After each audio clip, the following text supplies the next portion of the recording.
चंद्र राशि मकर का मासिक राशिफल अगस्त 2024। स्वास्थ्य, यह महीना स्वास्थ्य के दृष्टिकोण से मध्यम रहने की संभावना है।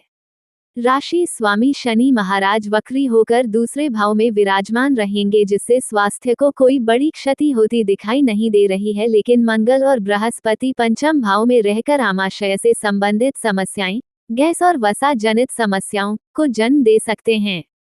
इसके अतिरिक्त मंगल की दृष्टि वक्री शनि की दृष्टि अष्टम भाव पर होगी, जहां पर शुक्र और बुध महाराज विराजमान हैं, और 16 अगस्त से सूर्य महाराज यहां आ जाएंगे, जिससे आपको स्वास्थ्य संबंधित समस्याएं परेशान कर सकती हैं। आपको इस दौरान अपने स्वास्थ्य का ध्यान रखना चाहिए। राहु के तीसरे भाव में होने से आप अपने स्वास्थ्य को लेकर कुछ लापरवाह भी रहेंगे और छोटी छोटी समस्याओं को नजरअंदाज करेंगे। ऐसा करने से आपको बचने की सलाह दी जाती है, ताकि आप किसी बड़ी मुसीबत में न आ जाएं। करियर के दृष्टिकोण से यह महीना उतार चढ़ाव से भरा रहने की संभावना है। दशम भाव के स्वामी शुक्र महाराज महीने की शुरुआत में आपके अष्टम भाव में बुध महाराज के साथ विराजमान रहेंगे। यहाँ बुध छठे भाव के स्वामी होने के साथ साथ नवम भाव के स्वामी भी हैं। इस प्रकार नौकरी में उतर श्रम की स्थिति या बनी रहेगी। आपको बहुत सावधानी से एक एक कदम बढ़ाना होगा, क्योंकि आपके कुछ विरोधी इसी ताक में रहेंगे कि आप कुछ गलती करें और वो उसे बढ़ा चढ़ाकर आपके वरिष्ठ अधिकारियों के सामने प्रस्तुत करें, जिससे आपको कुछ परेशानी हो सकती है। इसलिए महीने के पूर्वार्ध को शांति से बिताएं, ताकि स्थितियां धीरे धीरे सुधरने में समय लगे तो आप उसे समय का लाभ उठा सकें। 25 अगस्त को शुक्र आपके नवम भाव में प्रवेश करेंगे, तब इन परिस्थितियों का अंत होगा और आपको अपनी नौकरी में अच्छी स्थिति देखने को मिलेगी। इस दौरान आपको नौकरी में बदलाव भी हो सकता है।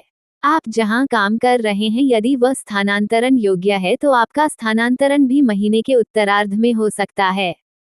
घबराने की आवश्यकता नहीं, क्योंकि यह आपकी भलाई के लिए ही होगा और इसमें आपको फायदा मिलेगा। हालांकि आपका संघर्ष थोड़ा सा बढ़ेगा और आपको कार्यक्षेत्र में सफलता पाने के लिए एड़ी चोटी का जोर लगाना पड़ेगा और बहुत ज्यादा मेहनत करनी पड़ेगी, लेकिन आपकी मेहनत व्यर्थ नहीं जाएगी।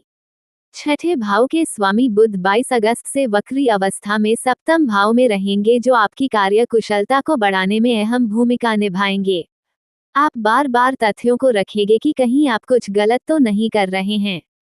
इससे आपकी गलतियों में कमी आएगी और आपके वरिष्ठ अधिकारियों की कृपा आपको मिलेगी। व्यापार करने वाले जातकों के लिए महीने का पूर्वार्ध अच्छा है। सूर्य महाराज सप्तम भाव में विराजमान रहेंगे, जिससे सरकारी क्षेत्र से आपको विशेष लाभ हो सकता है, या आप सरकारी क्षेत्र से संबंधित कोई व्यापार करते हैं तो यह महीना आपको अच्छी सफलता दिला सकता है। महीने के उत्तरार्ध में जब सूर्य अष्टम भाव में प्रवेश कर जाएंगे, तब आपको थोड़ी सी सावधानी रखनी होगी और कोई भी ऐसा कार्य करने से बचना होगा जो कानूनी रूप से अच्छा ना हो, क्योंकि इसके लिए आपको परेशानी उठानी पड़ सकती है। हालांकि संतुष्टि देने वाली बातें हैं कि व्यापार में उन्नति होगी। प्रेम, विवाह, व्यक्तिगत संबंध, यदि आप किसी प्रेम संबंध में हैं तो यह महीना आपके लिए ठीक ठाक रहने वाला है। एक तरफ तो देवगुरु बृहस्पति पंचम भाव में रहकर आपके रिश्ते को आगे बढ़ाएंगे। आप एक दूसरे के प्रति अपनी जिम्मेदारी समझेंगे, एक दूसरे को बराबर मान सम्मान देंगे, अपने जीवन में एक दूसरे के महत्व को समझेंगे, अपनी जिम्मेदारियों का निर्वाह करेंगे और एक आदर्श प्रेमी प्रेमिका के रूप में अपने रिश्ते को संभालेंगे। लेकिन दूसरी ओर मंगल महाराज हर काम में जल्दबाजी और जबरदस्ती की बात करने के लिए प्रेरित करेंगे, जिससे आपको अपने प्रियतम से बेरुखी या गुस्से का सामना करना पड़ सकता है। इसलिए कोई भी ऐसा कार्य न करें और ऐसी बात न करें जो आपकी प्रियतम के दिल को चोट पहुंचे। प्रेम पूर्वक अपने रिश्ते को अच्छे से जिएं, जिससे आपको खुशी हो। मंगल 26 अगस्त को छठे भाव में चले जाएंगे। देवगुरु बृहस्पति अकेले पंचम भाव में रहकर आपके रिश्ते को और परिपक्व बनाएंगे। विवाहित जातकों की बात करें तो सूर्य महाराज महीने के पूर्वार्ध में आपके सप्तम भाव में विराजमान रहेंगे, जिससे आप और आपके जीवन साथी के बीच अहम का टकराव हो सकता है।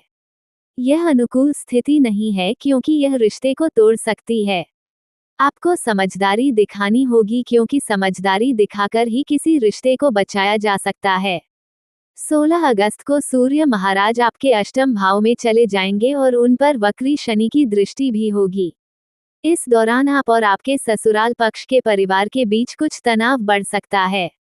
इन परिस्थितियों से बचने की कोशिश करें। वक्री बुध महाराज 22 अगस्त से आपसे सप्तम भाव में आएंगे, तब आपके रिश्ते में कुछ प्रेम बढ़ने की स्थिति बनेगी, लेकिन आपसी संवाद फिर भी सावधानी पूर्वक करना ही लाभदायक रहेगा। जीवन साथी का व्यवहार कुछ चिड़चिड़ा सा हो सकता है, उन्हें समझें और समय दें। सलाह, आपको प्रतिदिन श्री शनि चालीसा का पाठ करना चाहिए। श्री शनि देव के बीज मंत्र का जाप करना भी आपके लिए लाभदायक रहेगा। भगवान श्री हरि विष्णु और गणेश जी की उपासना करें और उन्हें हरे रंग के वस्त्र भेंट करें।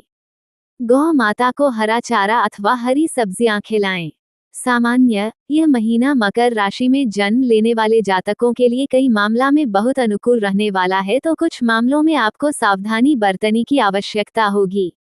आपको अपने स्वास्थ्य पर थोड़ा ध्यान देना होगा, क्योंकि राशि स्वामी वक्री अवस्था में दूसरे भाव में होंगे, तो शुक्र जैसे शुभ ग्रह अष्टम भाव में विराजमान होकर स्वास्थ्य को बिगाड़ सकते हैं, इसलिए सावधानी रखना अपेक्षित होगा। विद्यार्थी वर्ग के लिए ये समय अनुकूल हो सकता है। आप अपनी योग्यता का निर्धारण अपनी कार्यकुशलता से कर सकते हैं। इसके लिए कठिन मेहनत करने से बिल्कुल ना हिचकिचाएं और लगातार मेहनत करना जारी रखें। आपको सफलता मिलेगी। प्रेम संबंधों के लिए यह महीना मध्य रहने वाला है। आपके बीच में समझदारी का भाव तो रहेगा, लेकिन बीच बीच में गुस्सा आपके रिश्ते के लिए नुकसानदायक हो सकता है, इसलिए संभलकर बातचीत करें और एक दूसरे को प्यार भरी बातों से अपना बनाकर रखें। इसी से आपका रिश्ता अच्छा रहेगा। विवाहित जातकों के लिए यह महीना माध्यम है। महीने का पूर्वार्ध ज्यादा कमजोर है, इसलिए सावधानी रखें ताकि किसी प्रकार का कोई वाद विवाद ना बढ़े, क्योंकि सूर्य महीने के पूर्वार्ध में आपके सप्तम भाव में रहेंगे। अहम का टकराव होने से बचें। महीने का उत्तरार्ध अनुकूल रहेगा। जहां तक आपके करियर का प्रश्न है, तो नौकरी में उतार चढ़ाव की स्थितियां बनेगी, जो महीने के अंतिम सप्ताह तक सुधर जाएंगे और स्थितियों में बदलाव होगा। नौकरी में बदलाव महीने के उत्तरार्ध में संभव हो सकता है। व्यापार जगत के लोगों को सरकारी क्षेत्र से लाभ हो सकता है, और सरकारी क्षेत्र से जुड़े लोगों के साथ काम करने से आपके व्यापार को अच्छी सफलता मिल सकती है। पारिवारिक जीवन में सुख और शांति बनी रहेगी, लेकिन आप अपनी बात पर अड़ियल होने से बचें। आर्थिक रूप से सफलता मिलेगी, कुछ खर्च भी होंगे, लेकिन आर्थिक आमदनी अच्छी होने से ज्यादा परेशान होने की आवश्यकता नहीं पड़ेगी और आपके काम बनेंगे।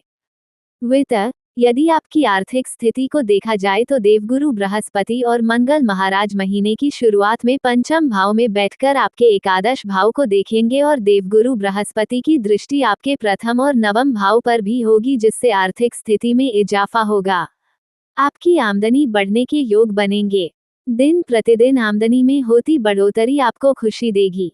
महीने के पूर्व में शुक्र और बुध जैसे ग्रह अष्टम भाव में होकर बेवजह के खर्च करेंगे, जो आपको परेशानी देंगे। दूसरे भाव में वक्री शनि महाराज अपनी ही राशि के होकर विराजमान होंगे, जिससे आप अपने धन को लगातार बढ़ाने और उनको संचय करने की योजना में निवेश करने के बारे में विचार करेंगे।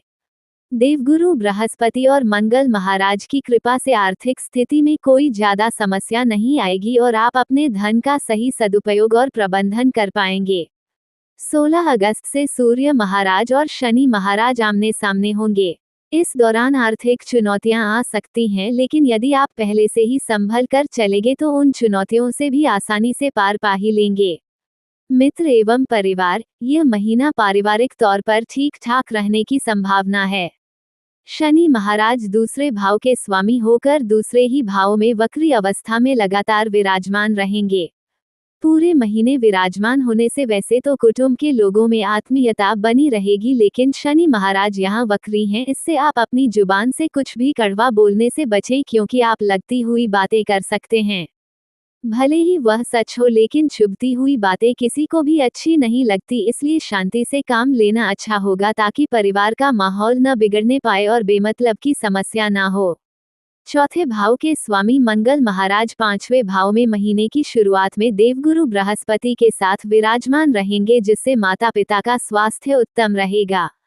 उनके आशीर्वाद से आपके काम बनेंगे। आपको अपनी संतान को लेकर भी चिंतित होने की आवश्यकता नहीं, उनकी प्रगति से आपको खुशी ही होगी। 26 अगस्त को मंगल मिथुन राशि में आपके छठे भाव में जाएंगे और आपके विरोधियों का नाश करेंगे, लेकिन इस दौरान संपत्ति संबंधित कोई विवाद जन्म ले सकता है। आपको अपनी ओर से कोशिश करनी चाहिए कि हर समस्या का समाधान शांति और धैर्य के साथ करें। भाई बहनों का रवैया मनमौजी होगा, जो आपको कभी कभी अच्छा लगेगा और आपका उनसे प्रेम बढ़ेगा।